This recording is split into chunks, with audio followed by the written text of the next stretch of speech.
ఏళ్ల నాటి కళానేడు అయోధ్యలో శ్రీరాముని విగ్రహ ప్రతిష్టాపన. యావత్ అఖండ భారతం హర్షధ్వనులతో ఆనందిస్తున్న వేళ. శాంతి కుమార్, బీజేపీ రాష్ట్ర కోశాధికారి. గత ప్రభుత్వం తీసుకొచ్చిన 317 జీవోను రద్దు చేయాలంటూ గత 2 సంవత్సరాల నుంచి పెద్ద ఎత్తున ఎవరైతే బాధితులుగా మారారో వారందరూ నిరసన చేపడుతున్న పరిస్థితి. ఈరోజు ఏదైతే ఖైరతాబాద్ జిల్లా పరిషత్ హై స్కూల్లో పెద్ద ఎత్తున వివిధ డిపార్ట్మెంట్కి సంబంధించి ఎవరైతే 317 జీవో పట్ల ఎవరైతే వాళ్లకు స్థానికేతర కోల్పోయారో వాళ్ళందరూ ఇక్కడికి వచ్చి మీటింగ్ ఏర్పాటు చేసి ఉన్న పరిస్థితి. ప్రస్తుతం ఇంటర్నల్ స్టేట్ నుంచే కాకుండా ఎవరైతే రాష్ట్ర విభజన అనంతరం ఎవరైతే ఆంధ్రప్రదేశ్ ఉంటారో వాళ్ళు కూడా ఇక్కడనే పోస్టింగ్ ఇచ్చారు. సో ఈ పోస్టింగ్ ఏదైతే ఉన్నదో ఈ పోస్టింగ్ ఆంధ్రాలో ఇస్తే మేము ఉండడానికి వెసులుబాటు ఉండడానికి ఈజీగా ఉంటుంది. కానీ ఇప్పటి వరకు కూడా మేము ఇక్కడనే చేస్తున్నాము, కుటుంబంతో విడిపోవాల్సి వస్తుందని పెద్ద ఎత్తున వీళ్ళందరూ బాధపడుతున్న సిచ్యువేషన్. ప్రస్తుతం మనతో పాటు ఎవరైతే బాధితులు ఉన్నారో వారితో మాట్లాడదాం. చెప్పండి, అసలు ఏం సమస్యలు, ఎన్ని సంవత్సరాల నుంచి ఇబ్బంది పడుతున్నారు? 2014 నుండి తెలంగాణ రాష్ట్రం ఏర్పడిన తర్వాత ఏదైతే కేంద్ర ప్రభుత్వం రాష్ట్ర ప్రభుత్వం బైఫర్కేషన్ అమలు చేస్తామని పత్రిక ద్వారా అన్ని విధాలుగా వాగ్దానం చేసినటువంటి కేంద్ర రాష్ట్ర ప్రభుత్వాలు బైఫర్కేషన్ ఆర్డర్ని ఇన్ టోటో అమలు చేయాలని ఈ మీడియా ద్వారా ఈ వేదిక నుండి ముఖ్యమంత్రి గారు రేవంత్ రెడ్డి గారికి శుభాకాంక్షలు తెలుపుతూ విజ్ఞప్తి చేస్తున్నాం. ఇక్కడ ఆంధ్రాకు సంబంధించిన ఉద్యోగస్తులు టీచర్తో సహా తెలంగాణలో పనిచేస్తున్నారు. తెలంగాణలో ఉన్నటువంటి నేటివ్ ఉన్నటువంటి తెలంగాణలో ఉన్నటువంటి వాళ్ళు కూడా ఆంధ్ర ప్రాంతంలో పనిచేస్తున్న దానిలో కూడా టీచర్లు ఉన్నారు. వివరాలకు వెళితే ఆంధ్రలో పనిచేసే వాళ్ళు ఇక్కడ జరిగి 13 సంవత్సరాలు అవుతుంది. ఇన్ని సంవత్సరాలు గత టీఆర్ఎస్ ప్రభుత్వం అధికారం, ఇన్ని సంవత్సరాలు జరిగిన న్యాయం ఇప్పుడు కాంగ్రెస్ ప్రభుత్వం అధికారంలోకి వచ్చాక మీ సమస్య తీరుతుందా? విషయం ఏంటంటే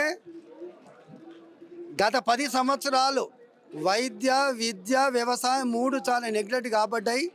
ముఖ్యంగా ఈ కొత్త ప్రభుత్వం వచ్చిన తర్వాత పాత ఆశలు తీరుతాయని ప్రతి ఒక్క ఉద్యోగస్తుడు, ప్రతి పౌరుడు ఎదురు చూస్తున్నాడు. రేవంత్ రెడ్డి గారు ఇది ఖచ్చితంగా అమలు చేస్తారు, నమ్మకంగా ఉంది. మీరు మాట నిక్కసి నిలబెట్టుకుంటారు కాబట్టి మరొకసారి ఆంధ్రాలో పనిచేసే తెలంగాణ వాళ్ళు తెలంగాణ రావడానికి, తెలంగాణ పనిచేసే ఉద్యోగస్తులు ఆంధ్ర పోవడానికి నేను వెంటనే చర్యలు తీసుకోవాలని పత్రికా ముఖం ద్వారా, మీడియా ఛానల్ ద్వారా మరొకసారి రిక్వెస్ట్ చేస్తున్నాం. దాంతో పాటు మీరు ఎలాంటి ఇబ్బందులు ఫేస్ చేస్తున్నారు? ఇక్కడ నా లోకల్ టీచర్ అసోసియేషన్, ఎంప్లాయీస్ అసోసియేషన్కి నేను గౌరవ సలహాదారుగా ఉన్నాను.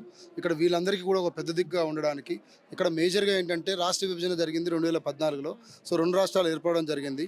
ఇక్కడ విభజన జరిగిన తర్వాత ఆ తర్వాత ఇక్కడ పనిచేస్తున్న ఆంధ్ర ప్రాంతం వాళ్ళు కానీ, అదేవిధంగా ఆంధ్రాలో పనిచేస్తున్న తెలంగాణ ప్రాంతం వాళ్ళు ఇక్కడికి రావడానికి సుముఖంగా ఉన్నారు, ఇక్కడ వాళ్ళు అక్కడికి పోవడానికి సుముఖంగా ఉన్నారు. అలాంటప్పుడు వాళ్ళను అక్కడికి పోవడానికి ఎంతమంది ఉన్నారో, అక్కడ వాళ్ళు ఇక్కడ రావడానికి ఎంతమంది ఉన్నారో ఒకసారి కౌంట్ చూసుకొని ఒక డిసిషన్ చెప్పాల్సిన అవసరం ఉండే. అయితే ఆంధ్రాలో ఆల్రెడీ ఆంధ్రప్రదేశ్ నుంచి మనకు ఆల్రెడీ సిఎస్ లెవెల్లో ముఖ్యమంత్రి స్థాయిలో ఒక డిసిషన్ తీసుకోవడం జరిగింది. వాళ్ళ లిస్టు మనకు పంపడం జరిగింది. తెలంగాణలో గత 2 సంవత్సరాల నుంచి కూడా ఈ లిస్టు పంపించి వీళ్ళ డిసిషన్ అనేది పెండింగ్లో ఉంది. కాబట్టి ఇప్పుడు తెలంగాణ నుంచి కొత్త ప్రభుత్వం ఏర్పడింది కాబట్టి తెలంగాణ ప్రభుత్వం ద్వారా సిఎస్ ద్వారా ముఖ్యమంత్రి గారి సమీక్ష చేసి ఎంతమంది ఆంధ్ర ప్రాంతం వాళ్ళు ఇక్కడ ఉన్నవాళ్ళు, సో ఇక్కడున్న ఆంధ్ర ప్రాంతం వాళ్ళు దాదాపుగా 1300 మంది ఎంప్లాయీస్ మరియు ఉపాధ్యాయులు వాళ్ళందరూ కూడా అక్కడ పోవడానికి రెడీగా ఉన్నారు. అక్కడ 600 మంది పైగా తెలంగాణ ప్రాంతం వాళ్ళు ఉన్నారు.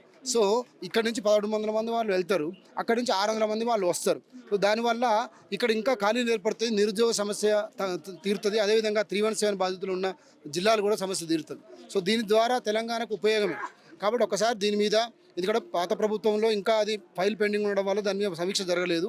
కాబట్టి అది సిఎస్ స్థాయిలో అదేవిధంగా ముఖ్యమంత్రి స్థాయిలో డిసిషన్ ఇమీడియట్గా తీసుకుంటే, ఎందుకంటే దీని తర్వాత నోటిఫికేషన్లు వేసినా, తర్వాత ట్రాన్స్ఫర్లు అయినా, తర్వాత ఉద్యోగులకి 317 అమలు చేసినా కూడా అవన్నిటి కూడా వెసులుబాటుగానే ఉంటుంది. కాబట్టి దీని మీద వెంటనే ప్రత్యేక చర్యలు తీసుకోవాలని చెప్పి ముఖ్యమంత్రి గారికి వీళ్ళ టీచర్లందరూ కూడా పెద్దగా నేను చెప్తున్నాను. నా పేరు నరేంద్ర స్వామి, ఉపాధ్యాయ నాయకుడు. గత ప్రభుత్వంలో అక్కడ అధికారం కలిసారా వారి నుంచి ఎటువంటి స్పందన వచ్చింది? ఆల్రెడీ రాష్ట్ర విభజన అయిపోయిన తర్వాత సుమారు 10 సంవత్సరాల నుంచి అయితే మేము 2 రాష్ట్రాలు కోరుకున్నటువంటి ఉద్యోగుల ప్రయత్నాలు చేస్తున్నాం మేడం. ఆల్రెడీ గత ప్రభుత్వం ఇక్కడ సర్క్యులర్ కూడా ఇచ్చింది. ఇక్కడ నుంచి 1380 మంది అప్లై చేసుకున్నారు. ఈ ఫైల్ అనేది ఏపీకి వెళ్ళాక ఏపీ సీఎం గారు కూడా దీనిపైన చాలా పాజిటివ్గా స్పందించారు. తెలంగాణ నుంచి వచ్చినటువంటి ఎంప్లాయీస్ని మేము తీసుకుంటాము, అయితే అక్కడి నుంచి కొంతమంది ఎంప్లాయీస్ కూడా ఇక్కడికి వస్తున్నారు కదా, వాళ్ళ యొక్క అభిప్రాయం అనేది మన తెలంగాణ గవర్నమెంట్ ఏం చెప్తుంది అనేది ఆ గవర్నమెంట్ ఇక్కడ ఫైల్ పంపించింది. యాక్చువల్లీ జగన్మోహన్ రెడ్డి గారు కూడా చాలా పాజిటివ్గా దీని మీద ఉన్నారు. ఆయన కూడా చాలా పాజిటివ్గా ఫైల్ కూడా స్పందించారు. ఆ ఫైల్ ఇప్పుడు దాదాపు 2.5 సంవత్సరాలు అవుతుంది, పాత గవర్నమెంట్లో పెండింగ్లోనే ఉంది. ఇక్కడ చాలా ప్రయత్నాలు చేసినాం. ఆంధ్ర గవర్నమెంట్ ఏమంటుంది, తెలంగాణ గవర్నమెంట్ కానీ మేము పంపించిన ఫైల్ మీద ఏదో ఒక క్లియరెన్స్ కానీ ఇస్తే దాన్ని బట్టి మేము ఈ ఫైల్ని మేము తీసుకుంటాం ఇమీడియట్లీ అని ఆ గవర్నమెంట్ అయితే చెప్తుంది. మరి ఎన్నో ప్రయత్నాలు చేసినప్పటికీ కూడా ప్రభుత్వ హయాంలో మాకు ఎటువంటి అవకాశం అయితే దొరకలేదు. మరి ఈరోజు యనమల రేవంత్ రెడ్డి గారు ఆయన ముఖ్యమంత్రి గారి సారథ్యంలో ఈ 2 రాష్ట్రాల రాష్ట్ర విభజన మూలంగా నష్టపోయినటువంటి ఎంతోమంది ఉద్యోగులు గ్రౌండ్ లెవెల్ ఎదురు చూస్తున్నారు. అన్ని జిల్లాలు 2 రాష్ట్రాల్లో అన్ని జిల్లాల నుంచి లేడీస్ అయితేనేమి జెంట్స్ అయితేనేమి చాలామంది ఎదురు చూస్తున్నారు. ఈ సమస్య అనేది ఈ ముఖ్యమంత్రి గారి ద్వారా మానవతా దృక్పథంతో దీని సమస్య పరిష్కారం అవుద్దని ఈరోజు రాజీవన్ గారి ద్వారా నరేంద్ర గారి ద్వారా మరి మీడియా ముఖంగా మీ అందరికీ కూడా తెలియజేయడం జరుగుతుంది. మొత్తం ఎంతమంది ఎంప్లాయీస్ దీనికి సఫర్ అవుతున్నారు?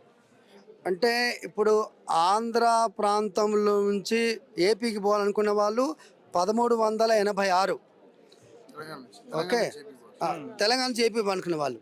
సో ఏపీ నుండి తెలంగాణ పోవాల్సిన వాళ్ళు 1980, దానిలో టీచర్స్ 670 నేటివ్. అంటే ఇక్కడ ఈ ఫిగర్ సరే ఖచ్చితంగా మీకు తెలుస్తుంది. ఒకటి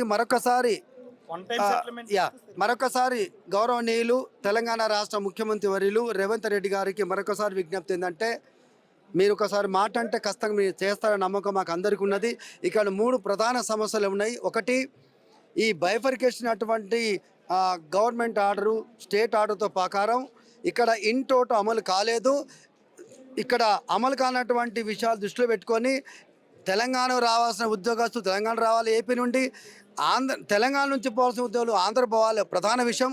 రెండో విషయం, ఇప్పుడు స్వామి మిత్రుడు చెప్పినట్టుగా 317 ఆర్టికల్ వల్ల నేను తెలంగాణ యావత్ స్కూల్స్ అన్ని ప్రోగ్రామ్ చూశాను. ఎవరు సంతోషంగా లేరు గారు. సీఎం గారు దయచేసి ఆలోచించండి.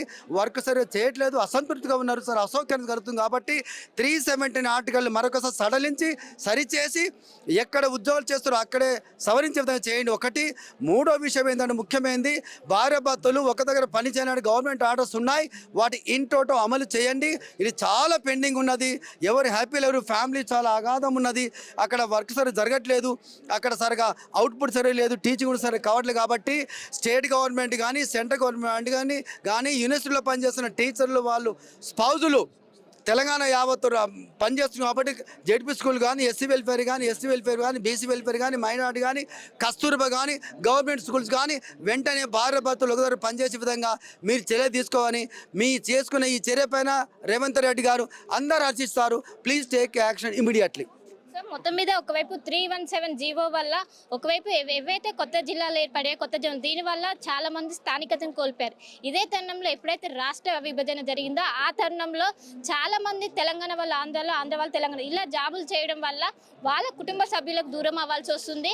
అండ్ ఈ విషయాన్ని చాలా 13 సంవత్సరాల నుంచి కొట్లాడుతున్నప్పటికీ ప్రభుత్వం నుంచి సానుకూల స్పందన లేదు. గత 13 సంవత్సరాల నుంచి కొట్లాడుతున్నాం.